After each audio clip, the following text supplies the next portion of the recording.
5 Live Formula One. Hello, good morning. Welcome to live coverage of the Japanese Grand Prix weekend. It's round 3 of the Formula One World Championship, and we've had a week off since back-to-back Australia and China, so we've now travelled to Suzuka, and we've already had one practice session today, topped by George Russell and Kimi Antonelli of Mercedes. I tell you what though, if you weren't with us then, where have you been? Come on, we need you committed to the cause here, and if you are, welcome back, because next up it is free practice 2 and another hour's running in just a few moments time. It's Harry Benjamin with you up in the commentary box, and our eyes and ears on the ground. Let's say good afternoon to Jenny Gow. Do we have a Jenny Gow? We'll try her again. Do you? I don't know. Oh, we do you have me? There you are do. the dulcet tones of Jenny Gow. Hello. I think I had in my pack.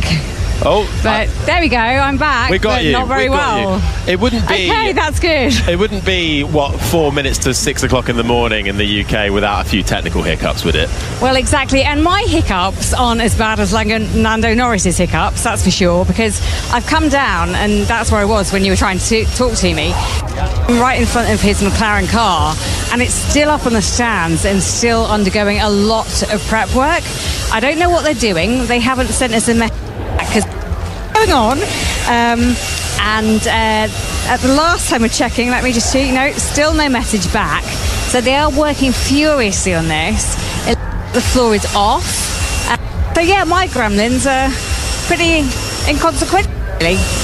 Well, I think we are still getting a few gremlins there, Jen, I think, but we'll come back to you. It's probably sometimes the buildings in the paddock can interfere with our signal, but not an issue to start things off with. No one's out on track yet, so we've still got a couple minutes to go, but nice bright conditions in Suzuka. Air temperature just above 17 degrees C, track temperature 33.6 degrees. Sun, a little bit of sunshine, but overcast skies. There was some nice blue sky earlier on for the morning session. Now up in the commentary box with me, making her 5 Live debut today, please welcome British racing driver Abby Eaton. Hello Abby, one practice session down, you come back for another one. Why not? Why not? Why not?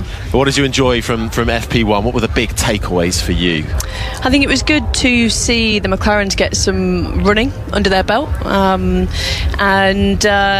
true to form as it has been the last couple of rounds, Mercedes, McLaren and Ferrari all in the mix. Yeah, it was really sort of 2 by 2 by 2, wasn't it, from FP1, but of course green track starts to rubber in. A bit of it has been resurfaced as well ahead of this weekend, and resurfaced ahead of last year as well, so all of that will come into factor as the cars ramp up. Jenny there was mentioning, I don't know why this has suddenly stuck with me, about hiccups. Have you ever driven a car with hiccups? No, I can't say I have. No. Have you ever sneezed while at the wheel of a car? Yes. Like a racing car? Yeah, absolutely. Wow. Yeah, I was able to keep my eyes open though. Yeah, we escaped injury. God, that's just fast. Mid-corner and suddenly you get a sneeze. But the reason we were talking about hiccups is because, maybe a little bit more than a hiccup going on down at McLaren, as we're getting images of Lando Norris's car up on the jacks, and a lot of work going on that, Abby. Doesn't look like a great start. It doesn't look like he'll be out for the start at least of FP2, which would be a shame. Yes, Gremlin's following them into Suzuka as well, which is a shame, but as long as it gets sorted before quali, I think they can breathe a sigh of relief. Yeah, Lando Norris, it was a double DNS for both McLarens in China. Neither started the race due to power unit problems, but different power unit problems. For Oscar Piastri, they've worked hard to analyse the issues that he had, and they believe they've managed to found a solve. Whereas for Lando Norris, it was a battery issue, a problem with the energy store, and after having analysed it alongside McLaren and Mercedes high-performance powertrains, discovered that it was irreplaceable, so he's actually had to lose one of his 3 allowed batteries for the season, which could result in a grid penalty later down the line, depending on reliability. So I think for both McLarens, they'll just be hoping to have a smoother weekend and get going in the Grand Prix on Sunday. But shall we go and try and check back in with Jenny? Hi Jenny. Yeah, I'm not particularly confident about this because we'll give it a go anyway, as Oscar Piastri just leaves the garage. Andrea Stella to my left, and Zach Brown to his right just stood in front of me, waiting to cross the road, which is always a perilous thing as they run to get through the cars going down to the end of the pit lane and just queuing, and now it's gone to a green light. Oscar Piastri's gone out, but Lando Norris not. They're investigating a hydraulic leak which may delay Lando going out. Yes, it will, because the car's still up on its stance. That's 2 feet up in the air being worked on, but they're working on it very furiously. Yeah, thank you, Jenny. Not what they would want, but better these, as you were saying, Abby, happen now than in time for qualifying. Of course, we'll have another practice session. Last time out in China was a sprint weekend, so we only had the one practice session. Back to the traditional running for this weekend's Japanese Grand Prix. So FP2 underway. We'll have FP3 on Saturday morning ahead of qualifying and the Grand Prix as normal. But for those who wish to do a sync up, the green light is on at the end of the pit lane. Cars have taken to the track and it's 59 minutes. So I'll do it in a minute because we're about to tick under to 58. So 58 minutes and 57, 56, 55, 54 seconds remain as the Red Bulls creep ever so slowly onto the track. And Lewis Hamilton, though, meanwhile, is wasting no time in finding himself a bit of clear track and trying to get his tyres up to temperature and continue, Abby, his strong start to 2026. It's really good to see not only Lewis Hamilton with a pep in his step again, but I think everyone just loves to see Ferrari competing at the sharp end. Yeah, I agree with you there. And it's nice to see Lewis, I think, showing good form. This is the kind of level of drive we expect from Lewis. And last year, pretty out of sorts, and I think you could tell from his kind of body language as the year went on, he started questioning whether it was him or the car, or combination of the two. So certainly in the off season, I think he's given 100%, and it's showing this year. It certainly is. This is the sound of Lewis Hamilton in that Scarlet Ferrari. He's on the medium tyre, heading in to turn one as well. A long sweeping right-hander that forms into turn two. Then you immediately get into this first sector. Your steering wheel constantly moving left, right again as you head up through the S's. Medium to high-speed corners, and this is an area now that we're going to see a bit of energy management where the drivers do recharge their battery and they're not going as flat out as we're used to seeing. Before you know it, you're up to the left-hand side of turn 7 through Dunlop curve. Then it's the quick two right-handers of Degner 1 and Degner 2. Then the short stretch down to off-camber braking into the hairpin of turn 11, into the sunlight as it streams off Lewis Hamilton's visors. You then curve your way slightly to the right-hand side. It's not quite a straight, but it's constantly arcing to the right before you straighten the steering wheel up slightly for Spoon. Yeah, up she's still fine, but down they're not working. You get anti-stall. Box. We don't understand the issue. That's Arvid Lindblad with some issues there, shifting gears. He's been told to come back into the pit lane in his Racing Bulls. Meanwhile, Lewis Hamilton makes his way through the left-hander of 130R and then heads down through the gears, onto the brakes, into the final chicane. The Casio triangle, right, left, then slight right again. Pit lane entry to your right. He stays on the racing line, carves his way round the final corner and crosses the line, not wasting any time is Lewis Hamilton, setting the first lap of the day, or the first lap of the session, a 1:33.306. As we get a look at Pierre Gasly having to slam on the brakes and steer clear of a Williams being released into his way in the pit lane. Yeah, what the Williams doing? Unsure, apologies. Oh, yeah, we see that. Sorry about that. That was Pierre Gasly on the radio, wondering why Albon had been released fairly late. But I was going to say, a bit of an overreaction, I think, from Gasly there. Yeah, I think they'll get away with that one. We've seen worse for sure in the pit lane. But that's the other thing, Abby, I suppose this year we've got a whole other team on the grid this year in Cadillac. That's two more cars in the pit lane. The pit lanes sometimes can be pretty tight places. Japan, it's fairly wide, but you've really got to keep your wits about you, especially when you've got more cars, more things going on. And I think with these new engine regulations as well, you see you see the cars behaving slightly differently with getting off the line too. So there's a lot to be wary of now. Yeah, I think it throws something else into the mix, and with the new regs and everything that the drivers, certainly only the third round, they're still going to be learning, and things are going to feel a little bit uncomfortable. So until we get kind of mid-season and everyone settles into the pack and finds their feet, there may be some people tripping over each other, as we've already seen on the first couple of races. And certainly, and even in first practice, actually, not even in the pit lane, had a bit of contact between the Cadillac of Sergio Perez and the Williams of Alex Albon down into that final chicane. That was under investigation, and we're still waiting for an outcome for that by race control. Perez still in the pit lane, along with Lando Norris with those issues that we've been talking about. Lindblad has made it back to the pit lane with some early issues, and Gabriel Bortoleto as well, who did not make it out of that first in the first flying lap when everyone else went out.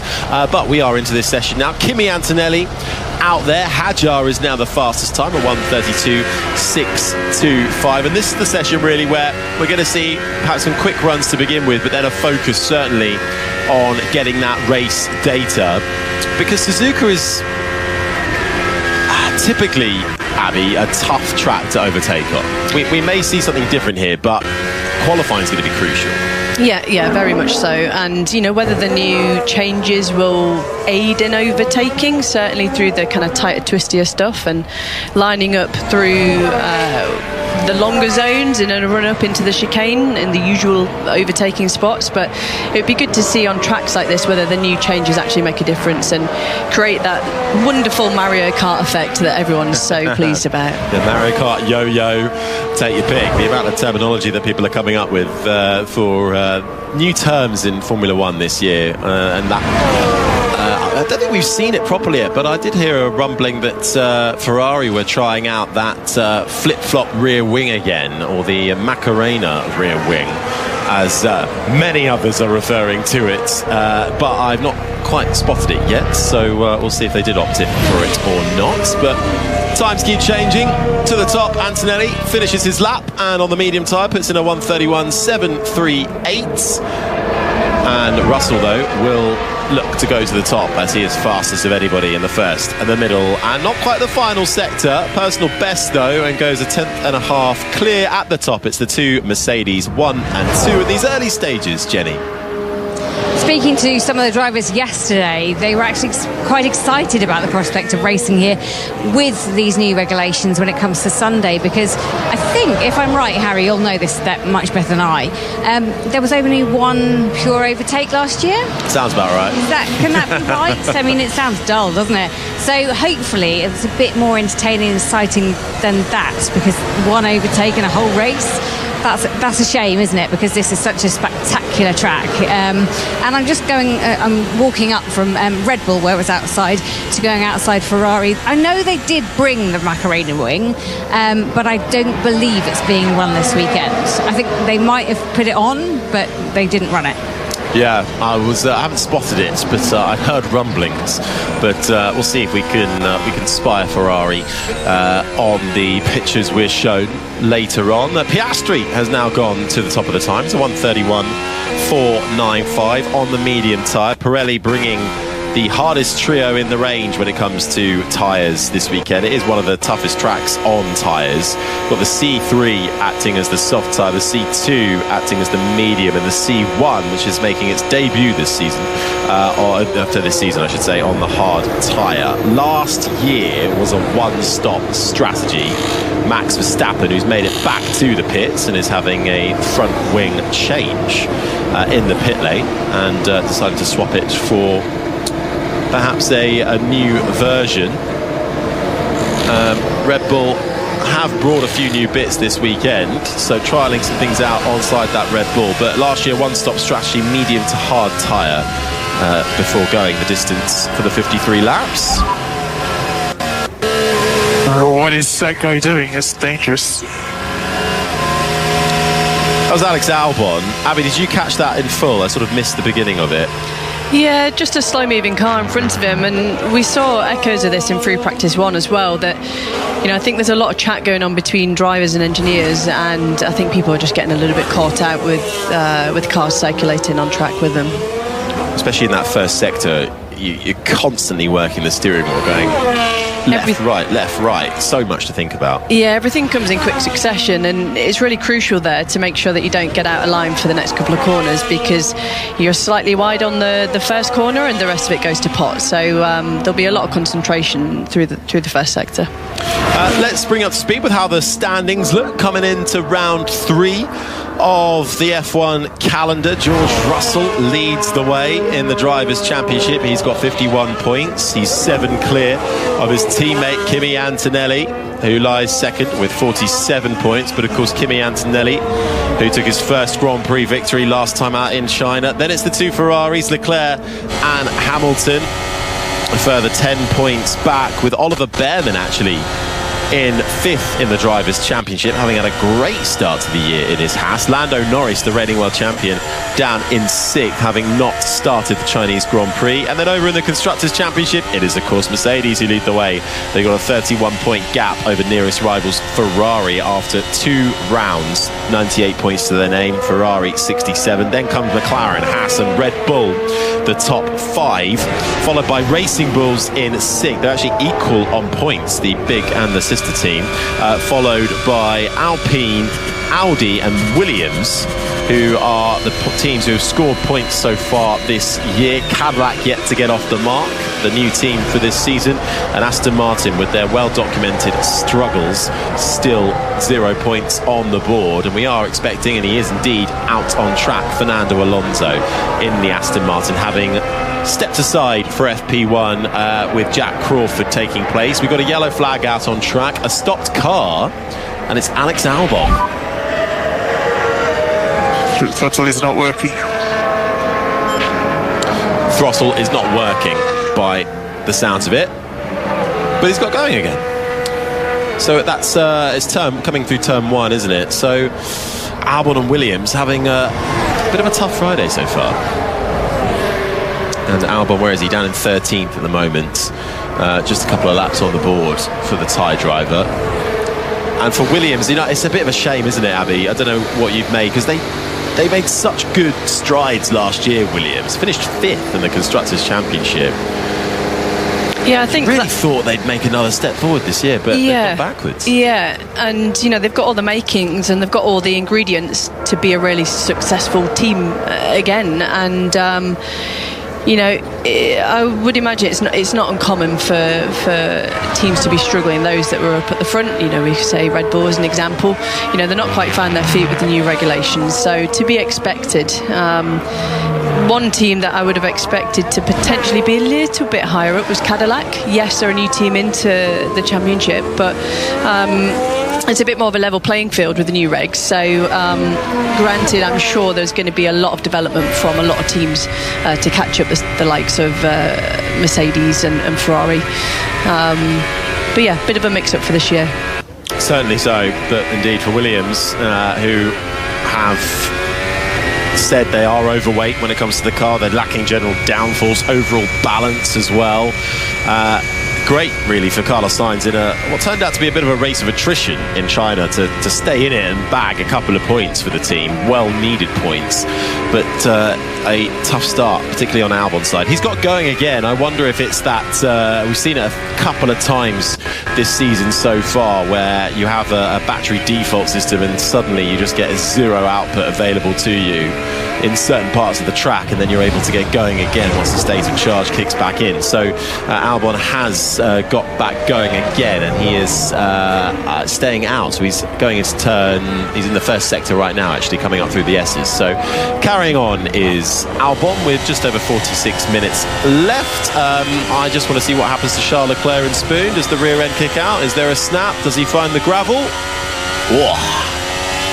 Back end kicking out slightly there, Abby. I think that was more driver related rather than the wind that we saw in free practice 1. Certainly on the entry of Spoon there, I thought it could be wind related, but I think his eyes just got caught by the slow moving car in front. Manages to control the slide and carry on his way. Right, let's head back down to Jenny in the pit lane. Yes, I'm just outside Racing Bulls, and it's bad news for Arvid Lindblad. There's a session of attrition now. He's out the car. Number 41 is up on its stands, and and it looks like they've got a big job on their hands because Arvid is now across and on the put wall. He's just taken his hands and put those headphones on so he can hear what's going on and try and learn a little bit from the session that he's going to miss a fair chunk of, if not all of, and it does look like basically there are 5 mechanics stood in front of me trying to shield what I can see, so it's a little bit difficult, but they're looking on the right hand side, which is normally where the fuel goes in, so goodness knows what's gone on, but it's not looking like a happy scene right now, and I'm just trying to get word from the team about what's going on. I will keep you updated, but Arvid is on the sidelines at the moment. Thanks, Jenny. Yeah, as his teammate Liam Lawson puts the Racing Bulls up into 6th, the second adrift of Charles Leclerc on the medium tyre. It's a shame for Lindblad because he had a brilliant start in Australia. A British rookie in the field, the only rookie in the field, the youngest ever British driver there's ever been in Formula One. Brilliant start in Australia. China, first sprint. You only have one practice session. He only got a couple of laps in that and struggled throughout the weekend, just down on track time. And then another problem here this weekend. So it's something I suppose he's going to have to get used to, the ups and downs of a rookie year. Yeah, exactly. And, I'm sure he's not viewing it as a 1 year only. Long career ahead of him, hopefully, and lots to learn. And, coming into this year with all the changes, there is a lot to manage and a lot to learn. So not only for the drivers, but for the team as well to get their head around things. So more to come, I imagine. Certainly is. He's actually driven more laps in top 5 positions this year than Max Verstappen so far, which is quite an incredible stat, isn't it? There was a brilliant start that Lindblad had in Australia. Found himself up in those podium positions before steadily slipping back, but not by too much, and managed to finish inside the points, but never raced at Suzuka, so getting his first taste of it. Somebody who certainly has raced at Suzuka and has won a couple of times as well, and back in its iteration when it was in Fuji too. Fernando Alonso is circulating out on track as the last runner at the moment, down in 18th place. Arrived late to the track this weekend, missed media day, missed FP1, and has become a father for the first time, and making sure he can maximise his time at home before heading out here for what will be another important weekend for him and the team as they continue to try and find some sort of way forwards with not only their engine but their car as well. And I suppose the only way you do that, Abby, is by putting in laps around the track and just trying to get that development. But for somebody like Fernando Alonso, in what could be his final year in Formula One, it must be tough to have the right mentality to stay motivated. Do you know what? I feel like Alonso doesn't struggle with that. I think he's such a driven person, and when you speak to people that have worked with him, he's really meticulous with things. Like he'll go into a team, break everything back and really find like the 1% that will make the difference. I wonder whether his mentality is going to change now he's a dad. Do you think he'll drive more carefully, more? I don't think so. I think he's going to be flat out, same as usual. He's just pulled up in front of me, actually, number 14, emblazoned on the front of that Aston Martin, green Aston Martin, and he will get pushed back. I'm intrigued by what Fernando Alonso does next. The team is desperately now in need of a talisman, someone who can guide this team and who is a big presence. Adrian Newey, well, he is a great creator, is not really a true team principal. He doesn't have the same, I suppose, the same way of working as a lot of the other team principals do. And if they do bring in Jonathan Wheatley, I'd be interested to see what Fernando Alonso makes of that and how he feels the future is. But it's either going to be he gets to the point where Honda aren't delivering, Aston Martin aren't delivering, and he walks away halfway through the season, let's say, or he'll be recharged and want to come back and want to have another year in the car. And I can't see too many people calling to try and get a place at Aston Martin right now, so maybe the opportunity will be open to him. Does he want to do another year? Well, if the car, the team, everything starts to click, then they absolutely have the budget to be able to win. But let's see what happens in the future and what decisions are made with this team and going forward. It seems like a big vacuum at the moment. Fernando Alonso, team principal of Aston Martin. Any takers? Any takers on that one? Is Andrew Benson biting on that one yet? I wouldn't be shocked. Well, could you ever have a driver who was also team principal? I'm not sure how that would work. If anyone could do it, I reckon it could be Fernando Alonso. True. I suppose you've got to have a real good balance of both wanting to win at all costs and looking after things and looking at things sensibly. And I think sometimes as drivers, we only care about one thing, and that's winning. That is true. Talking about caring about only one thing, let's bring in the BBC's F1 correspondent, Andrew Benson. Good afternoon, Andrew. Hi, what is the one thing I care about, Harry? I'm intrigued to know. Formula One, obviously. Obviously, yes. What do you think? Fernando Alonso, team principal of Aston Martin one day? I certainly wouldn't rule it out in the future. I don't think he'd be doing it at the same time as driving for them. I mean, we have to remember that last year he did a sort of in-house Aston Martin interview in which obviously there's been big expectations of this Adrian Newey Honda alliance with Aston Martin. But he said if the car was not competitive, he thought he was more likely to stay at the end of this year. His contract runs out at the end of the season. He's 45 in July. Still seems to be performing remarkably at a very, very high level. Obviously, it's up for debate as to whether he's performing at the high level he used to 15 years ago, but he insists that he is, and he wouldn't want to be sticking around if he wasn't. The big question, Jenny's right, I don't think there's a lot of drivers beating down Aston Martin's door for a seat there next year. But from Alonso's perspective, he has to ask himself whether he has the drive to carry on if the car's going to be this bad for another year, and maybe they'll improve. Are they likely to be winning races or being on the podium next year after being this abject this year? You'd have to say no. He's obviously, however well he's performing at this age, he's obviously on a very short timeline. Does he have the energy to continue? He already talks about conserving his energy in as much ways as he can, and I think one of the biggest issues for him as he ponders his future is that he, of course, was around with Honda and McLaren 10 years ago in a situation that is terrifyingly similar to this one. You know, an engine manufacturer underprepared for a new set of rules, and one of the issues that there was between McLaren and Honda in those years was that there was no objective truth in Honda's opinion as they expressed it towards McLaren about where their engine was. So they would say it was producing this amount of horsepower, but McLaren knew that it was producing 30 kilowatts less than the horsepower that Honda was saying, for example. He was in those meetings.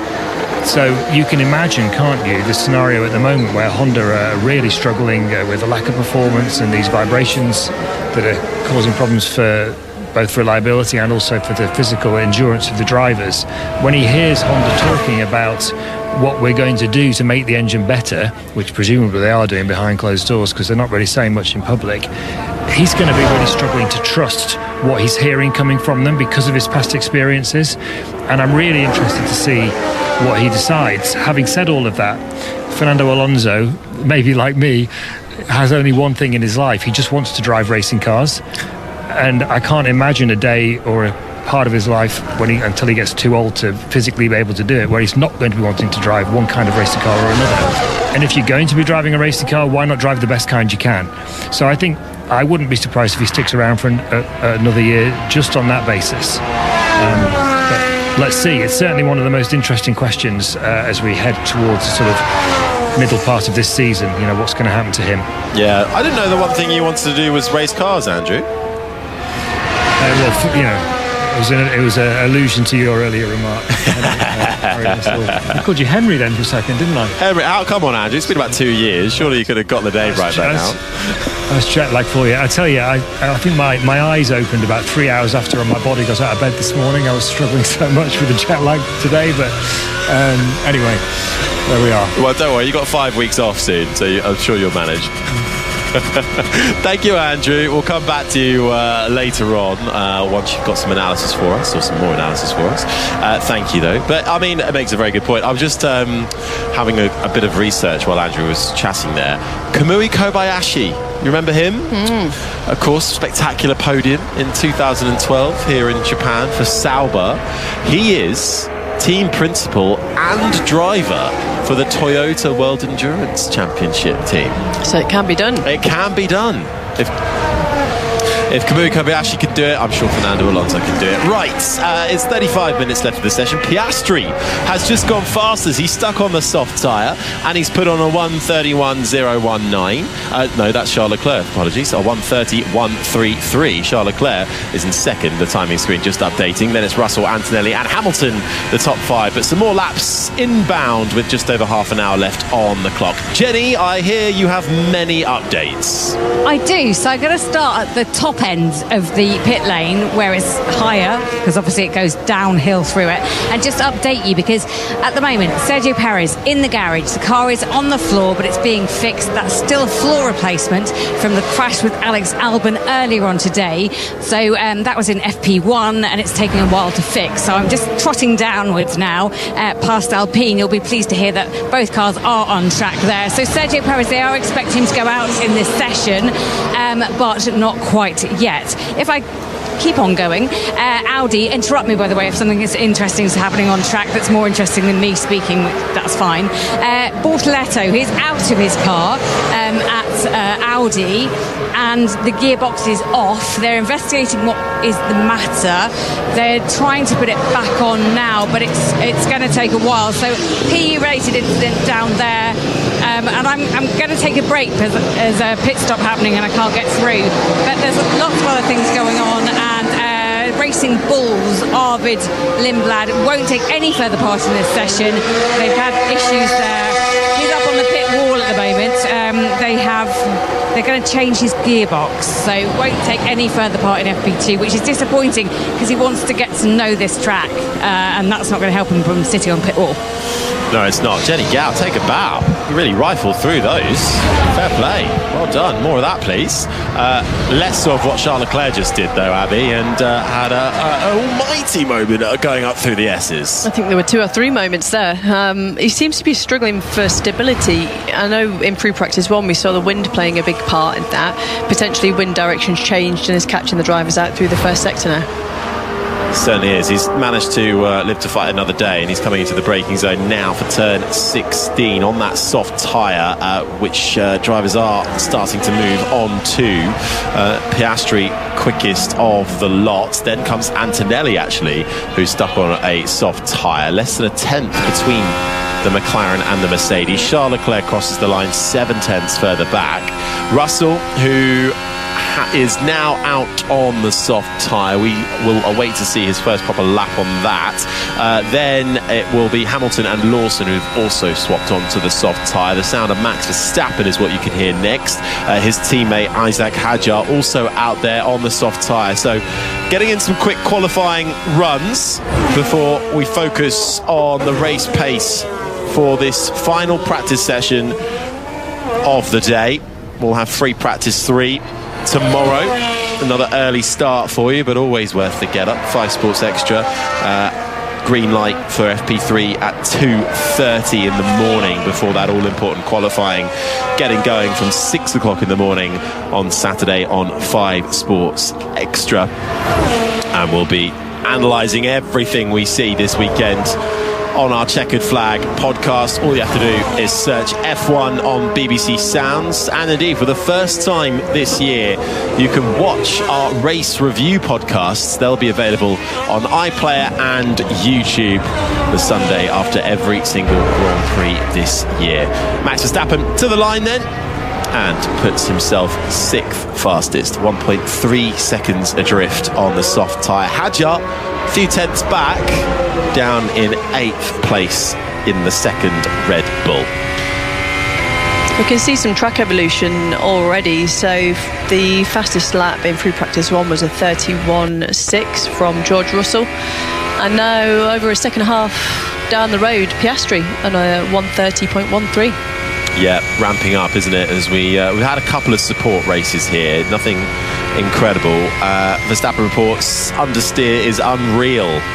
I'm boxing. Can you describe a bit what understeer is, Abby, and how that feels in a car? Yeah, it's basically under rotation of the car, so you'll be applying a certain amount of steering lock and the car won't be complying with what you're asking it to do. Understeer can be very frustrating. I'm sure if you ask many drivers would all rather have oversteer rather than understeer. I know some drivers, actually, Alonso prefers a bit of understeer in a car, especially when he's driving it in the wet. He's got a very unique way of extracting the grip levels of the car, but yeah, certainly oversteer is the preference of drivers. Still a lot of work going on. Lando Norris's car still in the garage. Jenny, you're down there. I am. This is why I took a break, because the last car not to be out was Lando Norris's, and that's right at the other end. And I thought that would make really boring radio and also show how unfit I am, because I'll be out of breath. And no one needs to know that. So, yes, number one car. It's now fixed by the looks of it. I wonder if there's just one panel still off. No, all the panels are back on the car. They are getting ready to send it out, and the tyre blankets are being prepared to come off. I think Piastri's about to come in, so it's going to get loud. I'll throw back to you before that. Thanks. We're just actually seeing a replay of an incident that's under investigation, or will be investigated after the session between Franco Colapinto and Max Verstappen down the straight towards 130R. Colapinto weaving left and right, and Verstappen approaching rapidly, and that's being investigated for driving erratically, Abby. Yeah, I think he potentially was just trying to work out the best way to get some heat in the tyres without using too much of the battery, which is another factor that the drivers have to think about on their drive to the grid, as we see Lando finally make it out onto the circuit. Yeah, he's been released from the garage with just under half the session remaining. His teammate has been putting in the laps, 13 so far for Oscar Piastri, who tops the session. So for Lando Norris, bit of catch-up time now for the reigning champion. Piastri, Antonelli, Russell, Leclerc, Hamilton the top five, Albon, Hülkenberg, Verstappen, Lawson and Sainz the top 10. Then it's Hadjar in 11th, ahead of the two Hasses of Behrman and Ocon.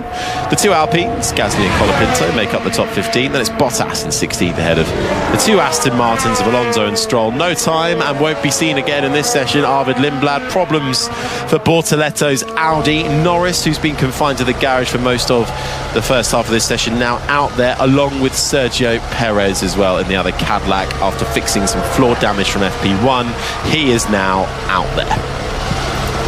I think what Perez is going to need to concentrate on going forward is keeping out of trouble for the moment. Got himself in bother at the last round, and again in free practice 1, obviously limited running in free practice 2. It's taken away half of the running time, so needs to get some laps under his belt and learn how to extract the most out of the Cadillac.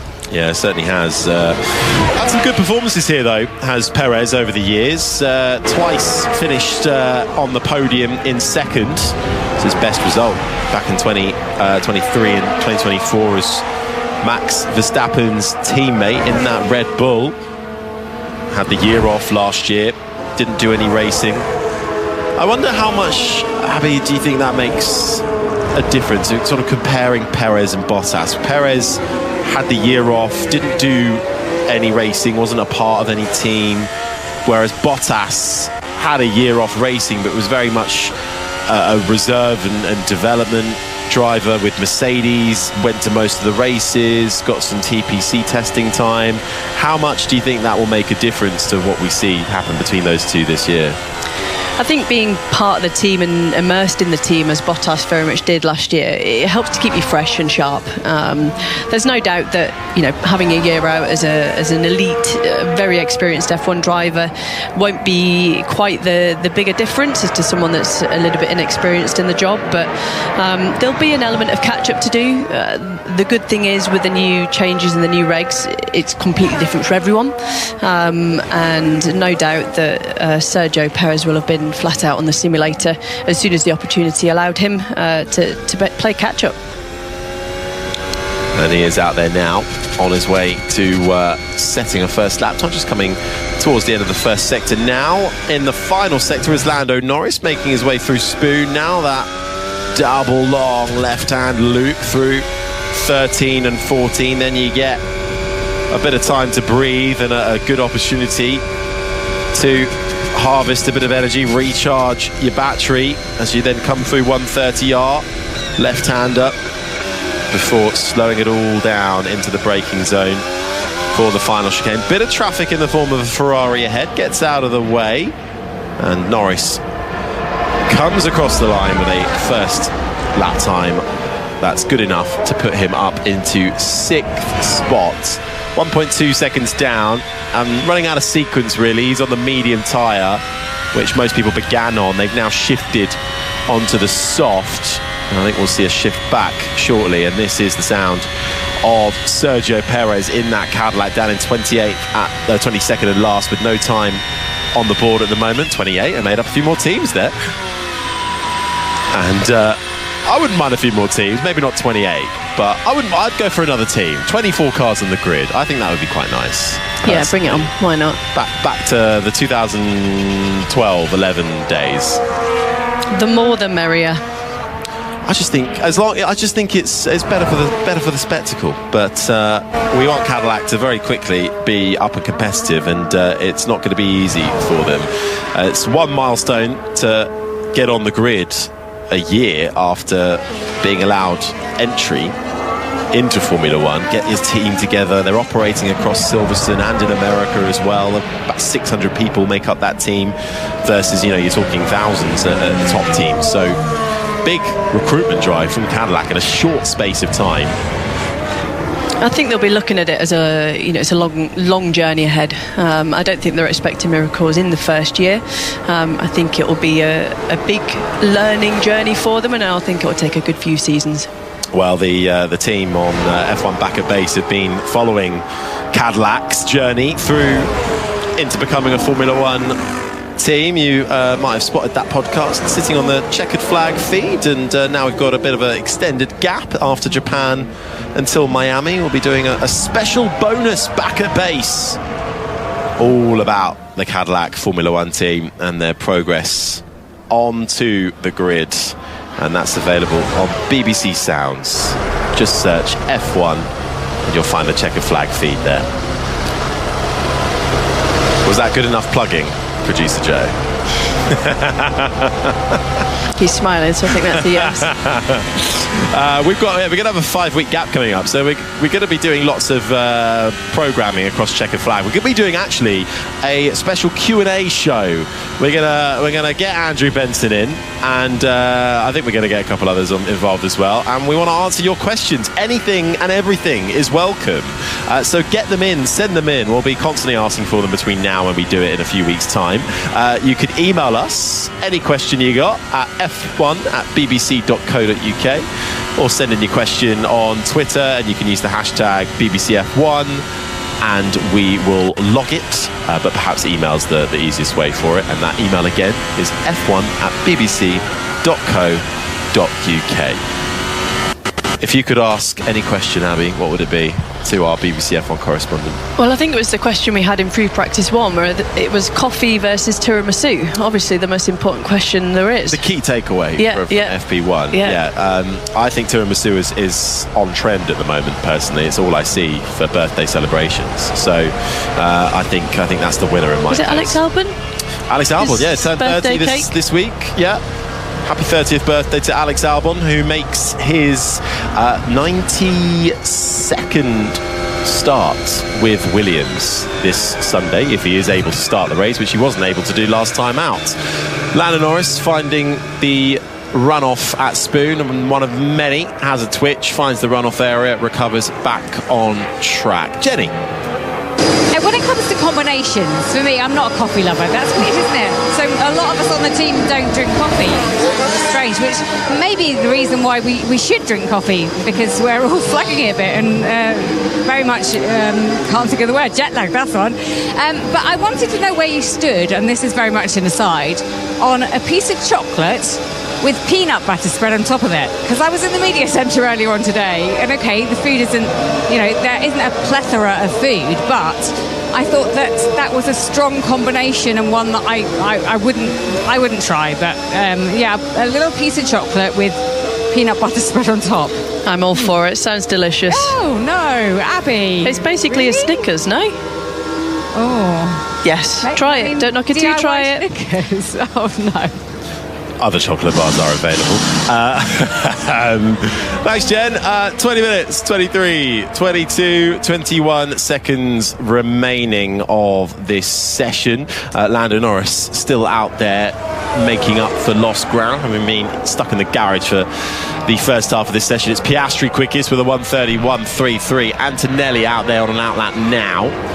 And this could be a real pivotal weekend, I think, Abby, for Kimi Antonelli, as we've got a Ferrari actually being pushed in the pit lane. It's Charles Leclerc, and he's just being pushed a little bit further forward because Lewis Hamilton has come in behind him. So both Ferraris in and looking like they're going to be wheeled back into their garage after some runs, and they'll make a few changes and come out hopefully for about 15 minutes of running towards the end of this session. But could be a pivotal weekend for Kimi Antonelli now that he's made this breakthrough win in China. And I think for all of our sakes, we want the two Mercedes to be taking it to each other, taking the fight to each other, and enjoying a great title battle. Yeah, definitely. I think a lot of eyes will be on him as to see whether he can out-qualify George Russell again and whether he can beat him on the circuit again. But, you know, ideally, as a great F1 fan, we want to see the battle go all the way through. We don't want just a one horse all the way to the end. I want to see as many people battling for that win as possible. Certainly do. But Mercedes, with a sizable advantage as it currently stands. But I wonder if Suzuka is one of those tracks where if a Ferrari or even McLaren have looked a little stronger so far, particularly for Piastri, if they can get in front of a Mercedes in qualifying, which I know is no mean feat, but all it takes is some sort of reliability issue or a mistake, which we're seeing more and more creep in this year, and we can find a Ferrari or somebody in front of the Mercedes. I think this is a track where overtaking is difficult just because of the nature of the layout of the track. Could this be the first opportunity where maybe somebody other than a Mercedes could claim victory? Because I think what we've seen so far is we have these great battles, Ferrari are in the mix, then eventually the Mercedes gets through and runs away.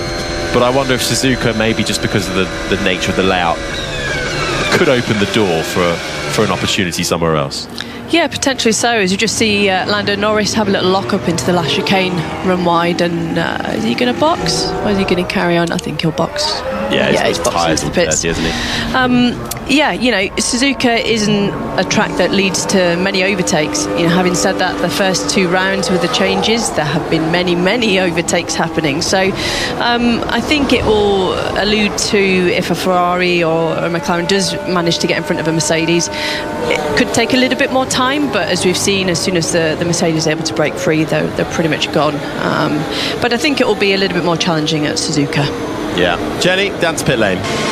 Yeah, I think if Ferrari hadn't have had their strategy upset by the safety car last time out, a lot of people were thinking, well, how long could they have led? How could they have played off that advantage that they had over Mercedes on track? And it never got to play out just because of the way it works. And you know, fair enough. Ferrari strategy in the past has always been questioned. I think they had to do what they did. Maybe if they split strategies, it would have been better in hindsight, but hindsight's a beautiful thing. So you have to factor in, okay, Ferrari are lightning fast off the start, so are Audi. So if any of them can get in the mix, if they all have their teammates with them, they can play a game. And if McLaren can actually get two cars to start as well, their starts aren't as fast as Ferrari, let's say, but they can get into the mix as well. I don't think it's the right time to write off the championship and to say there won't be great races, because I think actually as the teams learn more, they'll get more knowledge in terms of how to race these cars and how to stay in front and how to get that advantage working for them and not just a Mercedes whitewash all season. But I'm quite excited by when McLaren can actually qualify and get both cars on track and Ferrari, and let's see the battle. If Red Bull cannot crash out the opening of qualifying and things like that, it's not led to a great race, because I think so many circumstances have happened, but there is great racing to come.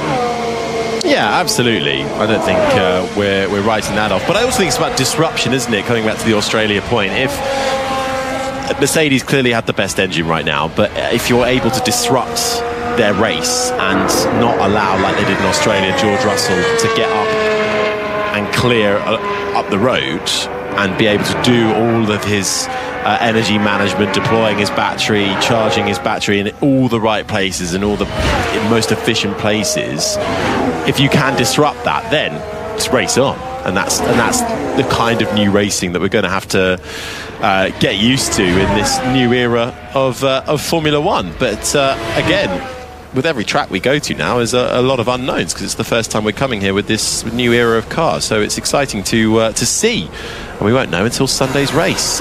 Just under 15 minutes to go then.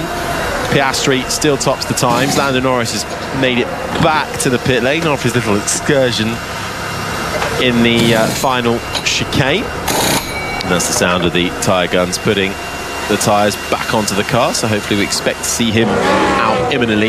We actually just saw a little snippet of Ollie Bearman, Abby. I mean, he's had a brilliant start to this season, hasn't he? How impressed have you been with the British driver? And only second season. Yeah, fantastic, really. You know, he's kept his nose clean and he's been there at the sharp end when he's needed to be. And, you know, I think we saw some fantastic driving from Ollie last year, and it was clear to see that there's all, you know, he's only going to get better, and he's put a marker down again this year for sure. Yeah, 20 years old, fifth in the driver's standings, and I don't think anyone expects him to stay there. But the way the first two races have played out, he's certainly benefited well, and he's really putting Esteban Ocon in the shade. And I think Ocon could be one of those drivers fighting for a career in Formula One towards the end of this season if he's not able to improve those performances and get on top of Bearman, outpacing him both in qualifying and in the race. Ocon hasn't scored a point yet, down in 16th in the Drivers' Championship. Haas an amazing 4th in the Constructors' standings, ahead of Red Bull and Racing Bulls. So certainly a brilliant start for the one of the smallest teams on the grid, if not actually the smallest team on the grid, even with Cadillac coming in with the power of General Motors behind them. Haas very much that small independent. As we get a look at Sergio Perez, who 15 years ago made his F1 debut with Sauber at the 2011 Australian Grand Prix. 15 years ago for Sergio Perez. 1 year out of Formula One. It's a pretty impressive career when you think about it. Although all those years in the midfield as best of the rest. And then amazingly got that win, wasn't it, in Bahrain, in the Racing Point, the pink Mercedes. And that kind of turned his career around. He was on the verge of falling out of Formula One, and then got that Red Bull lifeline. Yeah, I think he needed it. And some say, well, yes, he was given then the Poison Chalice into the second seat of Red Bull, but second driver, was able to put the points in, and towards the end, yes, wasn't particularly able to back up the team where they needed to. But he has a third lifeline here with Cadillac, a very experienced driver, obviously alongside Bottas, and will be helping the team gain more out of the car. Yeah, and he was out on track, now back in pit lane. Bottas is out there though. In fact, everybody's out there bar Norris, Alonso, Perez, Lindblad and Bortoletto, who have had issues that they've not been able to get on top of, so haven't actually made it out since right at the start of this session. So Racing Bulls and Audi with some problems to solve into the evening, going into Saturday morning in Suzuka. Charles Leclerc back out on track on the medium tyre. 2 front row starts in Suzuka, but never been on pole position. And this is the sound of the Monegasque making his way towards the hairpin. Let's have a listen. Down through the gears, recharges the battery onto the throttle. Gets up to over 240 kilometres an hour, 260 kilometres an hour. And then just starts to slow the pace down, recharge the battery as he heads into Spoon, and gets just below halfway down his battery pack. deploying all of that energy just harvested into 130R. And with just a couple of corners left, the sun glinting off that red and white Ferrari in 2026. Looks a little bit unsteady coming through the final chicane. It's looked snappy, this Ferrari, so far this throughout practice. Yeah, pre-practice one, the car looked a little bit more planted, apart from obviously the into Spoon with a wind change of direction. But certainly in pre-practice two, he's fighting that car a lot. It doesn't look like a very comfortable car to drive. No, Leclerc 4th, Hamilton 5th at the moment. With just over 10 minutes complete. Looks like there's some troubled faces down at Audi, or not. Jenny Gow, Gabriel Bortoleto, I can spy, has made it out on track. Yes, relieved faces. In fact, it's part of the side of F1 that you don't often get to see at home. But honestly, it looked like the Audi mechanics had just won a race. So happy were they. And why? Because they fixed the problem with Gabby Bortoleto's car and got him out with 10 minutes of the session left to go, which is a miraculous turn of events. And they were all like high-fiving each other, saying, yeah, because that was their race right now. It was their race to get that car back out and back on track, and they've done it. So fair play to them. I'm delighted that they're excited, and Gabby will be a very happy man because of it. The team aren't quite telling me what was the problem, but whatever they did to fix it was really rapid and very good for them. So well done.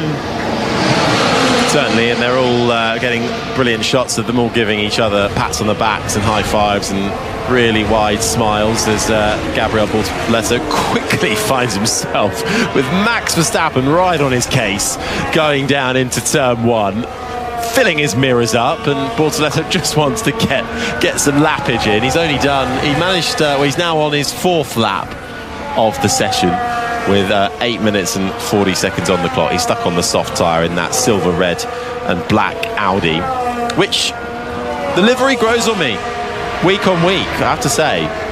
And I like this look of Audi in Formula One. Obviously, they still operate from the chassis side out of Hinwil, the old Sauber factory.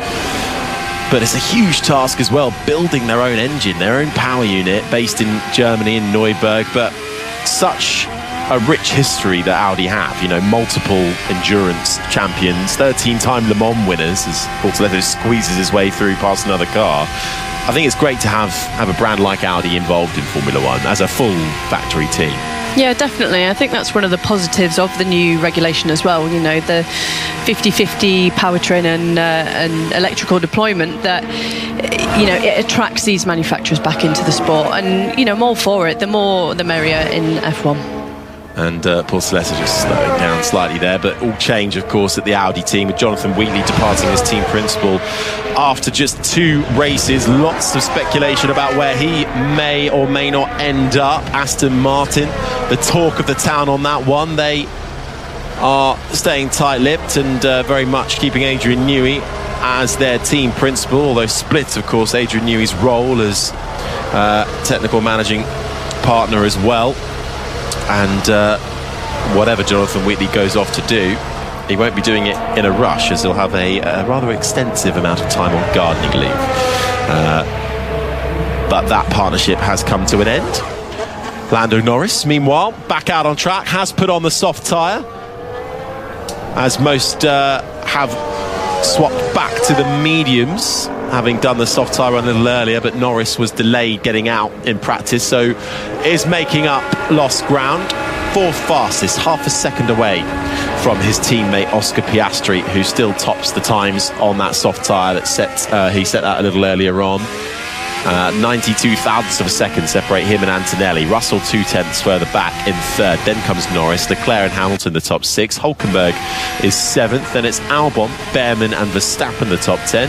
Esteban Ocon is 11th, ahead of Liam Lawson and Carlos Sainz. Gasly and Hadjar make up the top 15. Then it's Colapinto, Bottas, Alonso, Perez and Stroll in 20th. Lindblad, issues for the British rookie in the Racing Bulls, won't get out in this session, down in 21st. And Gabriel Bortoleto still out there, having been stuck in the garage for a fair while, but hasn't actually strung a full lap together yet. It's been out about 5 times, but hasn't got a lap time on the board yet. So still running through various system checks, I think, on that Audi, and hoping that they've solved whatever problems that they were struggling with in the first part of this session. But I tell you what, it's good to see. I think McLaren could be in the mix here this weekend, Abby. Piastri certainly looking quick, and Norris now playing catch-up, but not far away. Yeah, some good laps under both drivers' belts today. Obviously some hydraulic issues for Norris in this session, which is again a little bit worrying, but hopefully that's the end of the gremlins for the weekend, and they can put a fight towards Mercedes and get in the mix with Ferrari as well. Just over 5 minutes remaining, and the track getting busy. Everybody out there bar Lindblad, who is stuck on the pit wall, just having to watch, but hopefully learn some valuable insight, seeing his teammate Liam Lawson up in 12th, and Lance Stroll, the only other driver at the moment in the pit lane. Everybody else out on track. Now, I know that this is what you've all got out of bed for this morning. It's time for this. Long Run Corner with Andrew Benson. You can go the distance, we'll find out in the long run. In the long run. Thank you, Abby. Yeah, so it won't surprise anybody that the Mercedes are the quickest cars over the long runs at the moment. Kimi Antonelli's got quite a big advantage over George Russell, about 0.3 over about 5 or 6 laps on average, and they're half a second quicker than anybody else, basically. Oscar Piastri's run started quite well in the McLaren, but he's suffered quite a lot of degradation, losing like 3/4 tenths of a second a lap, and he's actually on average slightly slower than Charles Leclerc's Ferrari. Lewis Hamilton I can't really give you any data for, because he only did 1 lap and then pitted again. Max Verstappen is off the pace. He's about 8 tenths slower than Leclerc and about 1.5 seconds slower than the Mercedes. Wow, thanks Andrew. But quite encouraging signs for Kimi Antonelli, would you say, Andrew, to be 3 tenths ahead of Russell at this stage? Well, it looks good here on the average, but the thing with long runs is you don't know what traffic they've done, and I get some more data later. I get some more data later on where sort of I take out the sort of offset laps anyway when I'm doing it manually, but the teams also have a way of correcting for fuel load and correcting for traffic. There are some laps in Russell's run that are quicker than what Antonelli was doing on the equivalent lap, so I wouldn't suggest that just because Russell's average is 3 tenths slower than Antonelli's that means he is 3 tenths slower than Antonelli. They look pretty evenly matched, but they don't look like they're going to have any serious opposition at this stage of the weekend anyway. All right, well, thanks Andrew for crunching the numbers. Either way, as we say, Mercedes certainly looking once again like they are the class of the fields. It really has been a stellar start to the season for them. George Russell winning in Australia, winning the sprint in China, and Kimi Antonelli coming through to take the Grand Prix victory in China as well. I also think it's great that I think it was the podium in China was obviously Kimi Antonelli. You had Lewis Hamilton up there, George as well, but you also had Pete Bonington, Kimi Antonelli's engineer, for so long, as Max Verstappen is one of the next drivers to have a moment at Spoon, continues his struggles down in 10th in that Red Bull. Pete Bonington, Bono, was Lewis Hamilton's engineer for his entirety at Mercedes, and I think he might well be the perfect man to be Kimi Antonelli's race engineer, because he has such a great manner about him, and is almost just, look, take it race by race, don't put too much pressure on yourself. Is he the perfect man really to sort of have in Kimi Antonelli's corner? Yeah, I think so. Some of the interviews I've seen from Antonelli, he very much wears his heart on his sleeve, and he's pretty open about his nerves and his worries coming into the season, which I really respect, and I like that from a driver, is some honesty. And I think that Pete is definitely the right person for the job to kind of guide him through this journey.